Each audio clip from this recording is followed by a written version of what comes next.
오늘 말씀은 역대하 25장 1절에서 13절입니다. 키워드는 순종의 결과, 착각과 진실, 자녀의 기도와 순종입니다. 아마샤가 왕위에 오를 때 나이가 25세라 예루살렘에서 29년 동안 다스리니라. 그의 어머니의 이름은 여호앗단이요 예루살렘 사람이더라. 아마샤가 여호와께서 보시기에 정직하게 행하기는 하였으나 온전한 마음으로 행하지 아니하였더라. 그의 나라가 굳게 섬에 그의 부왕을 죽인 신하들을 죽였으나 그들의 자녀들은 죽이지 아니하였으니 이는 모세의 율법책에 기록된 대로 함이라. 곧 여호와께서 명령하여 이르시기를 자녀로 말미암아 아버지를 죽이지 말 것이요 아버지로 말미암아 자녀를 죽이지 말 것이라. 오직 각 사람은 자기의 죄로 말미암아 죽을 것이니라 하셨더라. 아마샤가 유다 사람들을 모으고 그 여러 족속을 따라 천부장들과 백부장들을 세우되 유다와 베냐민을 함께 그리하고 20세 이상으로 계수하여 창과 방패를 잡고 능히 전장에 나갈 만한 자 30만 명을 얻고 또 은 100달란트로 이스라엘 나라에서 큰 용사 10만 명을 고용하였더니 어떤 하나님의 사람이 아마샤에게 나와서 이르되 왕이여 이스라엘 군대를 왕과 함께 가게 하지 마옵소서. 여호와께서는 이스라엘 곧 온 에브라임 자손과 함께 하지 아니하시나니 왕이 만일 가시거든 힘써 싸우소서. 하나님이 왕을 적군 앞에 엎드러지게 하시리이다. 하나님은 능히 돕기도 하시고 능히 패하게도 하시나이다 하니 아마샤가 하나님의 사람에게 이르되 내가 100달란트를 이스라엘 군대에게 주었으니 어찌할까. 하나님의 사람이 말하되 여호와께서 능히 이보다 많은 것을 왕에게 주실 수 있나이다 하니라. 아마샤가 이에 에브라임에서 자기에게 온 군대를 나누어 그들의 고향으로 돌아가게 하였더니 그 무리가 유다 사람에게 심히 노하여 분연히 고향으로 돌아갔더라. 아마샤가 담력을 내어 그의 백성을 거느리고 소금 골짜기에 이르러 세일 자손 10,000명을 죽이고 유다 자손이 또 10,000명을 사로잡아 가지고 바위 꼭대기에 올라가서 거기서 밀쳐 내려뜨려서 그들의 온 몸이 부서지게 하였더라. 아마샤가 자기와 함께 전장에 나가지 못하게 하고 돌려보낸 군사들이 사마리아에서부터 베토론까지 유다 성읍들을 약탈하고 사람 3,000명을 죽이고 물건을 많이 노략하였더라. 아멘. 아마샤는 좀 어정쩡한 사람입니다. 2절을 보면 여호와께서 보시기에 정직하게 행하였지만 온전한 마음으로는 행하지 않은 사람입니다. 가장 먼저 아마샤에 대해 나오는 기록은 자기 아버지였던 요아스를 죽인 사람들에 대한 복수입니다. 그런데 역대기는 이 일을 기록하면서 그가 하나님의 말씀에 따라 행한 것을 강조합니다. 율법에 따르면 죄의 대가는 당사자가 받는 것입니다. 아마샤는 이 말씀을 따라서 그 당사자들만 죽입니다. 다음으로 나오는 기록은 에돔과의 전쟁입니다. 아마샤가 전쟁 준비를 하면서 군사를 모읍니다. 아마샤는 북이스라엘에서 돈을 주고 용사들을 고용했습니다. 그런데 하나님께서 한 사람을 아마샤에게 보냅니다.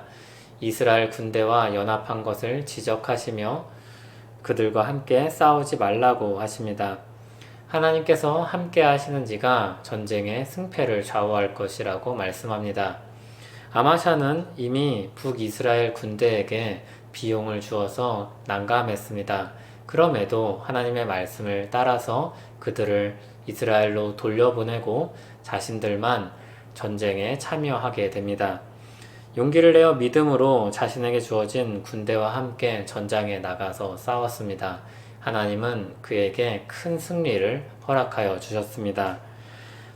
아마샤는 대단한 믿음을 가진 사람은 아니었습니다. 내일 본문에서도 나오는 것처럼 흠도 있었습니다. 그럼에도 그는 하나님의 말씀을 따랐고 그렇게 순종하는 아마샤에게 하나님은 은혜를 베푸셨습니다. 우리는 종종 어떤 사람의 믿음의 크기가 좋은 결과를 내는 것처럼 착각합니다. 그러나 좋은 결과를 내는 것은 오직 하나님께만 달려 있습니다.